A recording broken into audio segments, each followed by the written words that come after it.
છેલ્લા ઘણા સમયથી અસહ્ય ગરમીથી ત્રાસ્ત બાબર પંથકમાં બપોર બાદ અચાનક વાતાવરણ પલટાયું। ભારે પવન અને કાળા ડિબાંગ વાદળો સાથે મેઘરાજાએ ધમાકેદાર એન્ટ્રી કરી 1.5 ઇંચ જેટલો વરસાદ વરસાવ્યો।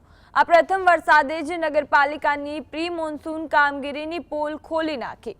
શહેરોના નીચાણવાળા વિસ્તારો, આઝાદ ચોક અને લાઠી બજાર સહિતના માર્ગો પાણીમાં ગરકાવ થયા, જેથી જનજીવન પ્રભાવિત થયું હતું। વાહન ચાલકો અને વેપારીઓને ભારે હાલાકી ભોગવવી પડી। જો કે વરસાદથી વાતાવરણમાં ઠંડક પ્રસરતા નાગરિકો અને જગતનો તાત ખુશખુશાલ જોવા મળ્યા હતા।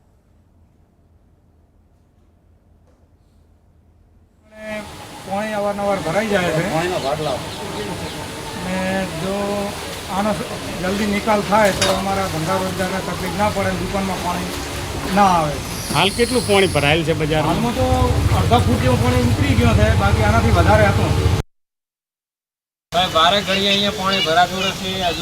હજી તો પ્રથમ વરસાદ આવ્યો છે, ખાલી માત્ર 1.5 ઇંચ વરસાદ પડ્યો છે અને આવી હાલત થાય તો વધારે પડતો વરસાદ આવે તો વધારે ચોમાસું આવે તો અમે શું કરીએ? અત્યારે તો અમે અંદરલી પૂરા બધો માલ અંદર ઉપાડી અને અમે બધા આખું બજાર ઘરે વધારે જતું રહ્યું, પણ અમે હજી અહીંયા દુકાનમાં છીએ। એનું કારણ છે કે જો પાણી અંદર આવી જશે તો અમારું શું થશે? અમારો માલ માટી થઈ જાય છે, કોઈ કટલો રહેતો નથી।